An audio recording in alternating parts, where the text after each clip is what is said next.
Okay, so sorry about the freeware.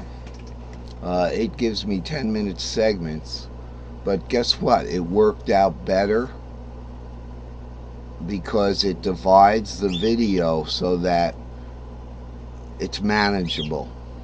Just like the guitar cages are divided, they're manageable. Now, so I was doing the cage shapes in one key. Now, incidentally, if you want to do cage, say you want to start in the key of A, like that, you still can follow the cage shape, the cage shapes, okay? This one has the numbers on it. Now, that's good. That's a good magic circle because it has the numbers on it. So, well, actually, though, but C is an R. No, these aren't the numbers of the bottom string. These are the pentatonic numbers. So C is root, E is the third, A is the sixth, D is the second, and G is the fifth. Those are the parent key scale degree numbers. They are not the bottom string numbers. So you can make these circles in any way. Looking here, we were doing some cage work. Now, if you start in A here, what's the next A-shaped, what's the next A chord going to be? So I start down here. Now, I know that an A starts on, an A-shaped A starts on the fifth, so that's really this, or this. So let's see if that sounds the same. Okay, the next shape up, according to Caged, from the A shape is going to be a C-shaped A. C shapes bottom string is the third. Okay, remember, this is just what scale degree, not what bottom string is. So it's going to start on the third of A, and it's going to be this shape. So let's see if that works. So let's find our A,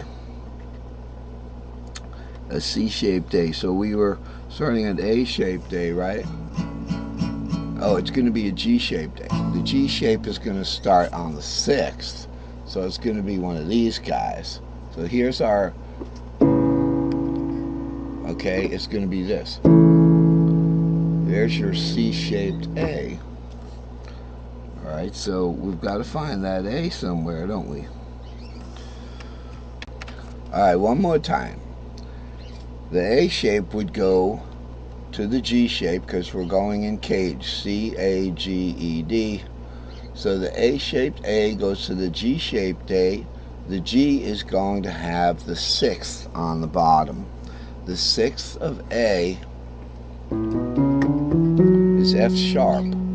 Okay, so we started with this, and we're going to go to F sharp, right?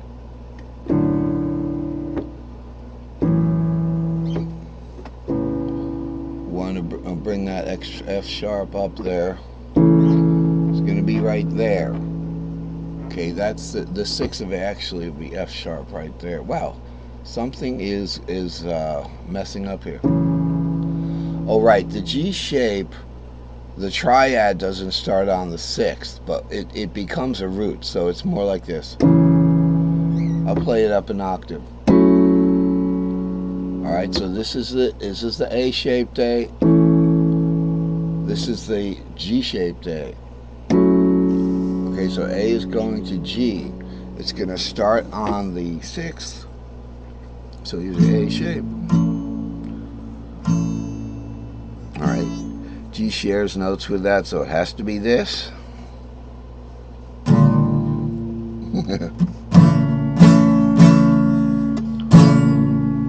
So we could do it in A. The thing, there's A, G, and then an E-shaped A. Here's G and here's A. Okay? You can do Cage as long as you follow the numbers. So if you're doing a D chord, an open D chord, right? You start with a D-shaped D, then you go to a C-shaped D, then you go to an A-shaped D, then you go to a G-shaped D. So Cage works with all the keys. One thing I would suggest is that because it can get tricky, Cage can get tricky, keep on doing it over just like we did. But I'm not going to go over the video and try to edit it and edit and edit like I used to do when I was doing tape to tape. And I'd be editing every single little thing. Or with Audacity, where you got the voice, you can see where that voice signal goes to 0. You could do these perfectly seamless edits. You'll be doing that all day and you won't be playing. Just keep working on it. And if it doesn't work, that's a good thing. It means your mind isn't thinking exactly what you were trying to do. So you tell yourself what you're going to do. I'm going to play the A shapes up the guitar neck, okay? And I want to notice what notes are happening on the way. And you set out to do that, and if it doesn't work, start over until you get it right. It's not like play this 10 times, play this 10 times, like piano. I'm just, going crazy. So my muscles, that's different. That's a different kind of thing. And that's good too, to do a little of that stuff also. But it's so much better when you're doing something musically that's sound mind. What you set out to do, keep doing it until you do it. So we got up about 3 shapes there. So that's what I want to explain. You can use these very letters and envision this keyboard in your head, okay, to get through the guitar fretboard. So let's look at what we got here.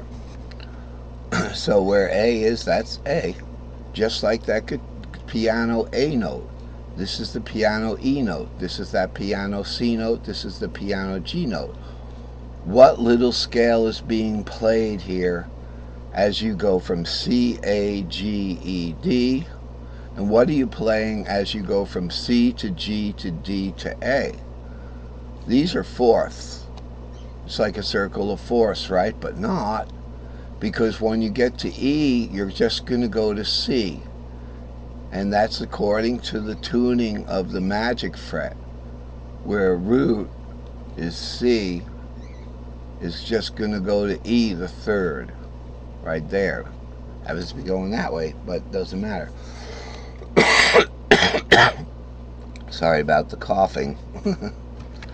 So let's keep the subject light today.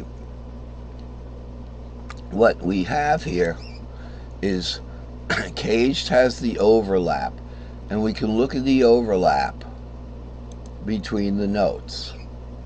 Okay, so where this banner up here, trying to draw something, this banner up here, remember that banner covers all this stuff.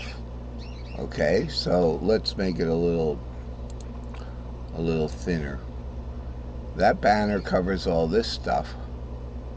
Alright, and then the A shape can make that blue. We'll just go with the note colors.